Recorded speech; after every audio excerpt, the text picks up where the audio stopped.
আসসালামু আলাইকুম। চাকরি প্রত্যাশী বন্ধুরা, সম্প্রতি একটা সরকারি চাকরির আবেদন শুরু হয়েছে। বাংলাদেশ বিমান বাহিনী বেসামরিক নিয়োগ ২০২৫। আজকে আবেদনটি সম্পর্কে বিস্তারিত জানব, কত যোগ্যতা লাগবে এবং সুবিধা অসুবিধা সবকিছু জানব এই ভিডিওতে। চলুন শুরু করা যাক।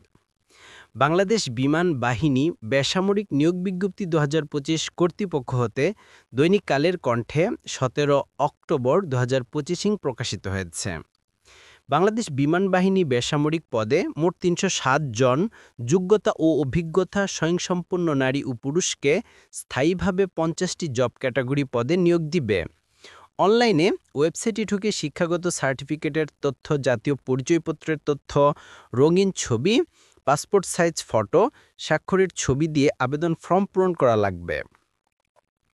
বাংলাদেশ বিমান বাহিনী বেসামরিক জব সার্কুলার ২০২৫ অনলাইনে আবেদন চলবে ১৯ অক্টোবর ২০২৫ সকাল ১০ ঘটিকা থেকেও শেষ হবে ৮ নভেম্বর ২০২৫ বিকেল ৫ ঘটিকায়। বাংলাদেশ বিমান বাহিনী বেসামরিক মোট ৫০টি জব ক্যাটাগরি পদে ৩৬০ জন নারী ও পুরুষকে জাতীয় বেতন স্কেল ২০১৫ অনুযায়ী নিয়োগ দিবে। শর্ত সাপেক্ষে ৫০টি জব ক্যাটাগরিতে ৩৬০ জন নারী ও পুরুষ শিক্ষাগত যোগ্যতা সম্পন্ন ও অভিজ্ঞতা সম্পন্ন নিয়োগের জন্য বাংলাদেশের নির্দিষ্ট জেলার নাগরিককে চাকরিতে আবেদন করার জন্য বাংলাদেশ বিমান বাহিনী বেসামরিক আহ্বান করেছে। বাংলাদেশ বিমান বাহিনী বেসামরিক চাকরিতে আবেদন করার প্রথম শর্ত হচ্ছে আপনাকে অবশ্যই বাংলাদেশের নাগরিক হতে হবে।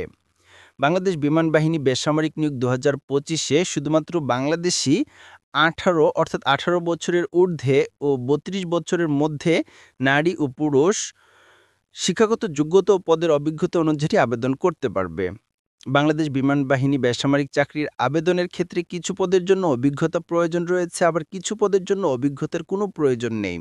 তবে অভিজ্ঞতা সম্পন্ন চাকরির পদের বেতন তুলনামূলক একটু বেশি অভিজ্ঞতা প্রয়োজন নেই পদের চাইতে।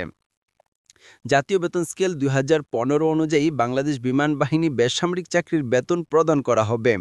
চাকরির পদ অনুযায়ী আলাদা আলাদা বেতন স্কেলে নিয়োগপ্রাপ্তরা তাদের চাকরির বেতন পাবে। ১ নম্বর চাকরির পদের জন্য ১৫০ টাকা, ক্রমিক ১ হতে ২০ পর্যন্ত চাকরির পদের জন্য ১০০ টাকা এবং ক্রমিক ২১ নং হতে ৫০ নং পর্যন্ত চাকরির পদের জন্য ৫০ টাকা সাবমিট করা লাগবে। মনে রাখুন যে এখানে উল্লেখ্য যে অনলাইনে নির্ধারিত ফি প্রদানের সময় মোবাইল ব্যাংকিং সিস্টেম বা ক্রেডিট কার্ড, ডেবিট কার্ড সহ অন্যান্য সকল মাধ্যমের জন্য প্রযোজ্য সার্ভিস চার্জ আবেদনকারীকেই বহন করা লাগবে, অর্থাৎ তাকেই দিতে হবে। অনলাইনে আবেদন ওয়েবসাইট https://join civil.baf.military.bd। এটি ছিল আজকের আপডেট। পরবর্তী ভিডিও পেতে চ্যানেলটি সাবস্ক্রাইব করে পাশে থাকা বেল বাটনটি বাজিয়ে রাখুন, যাতে নিত্য নতুন ভিডিও আপনার কাছে খুব দ্রুত পৌঁছায়। এবং ভিডিওটি ভালো লাগলে অবশ্যই লাইক করবেন, কমেন্ট করতেও ভুলবেন না। ধন্যবাদ সবাইকে।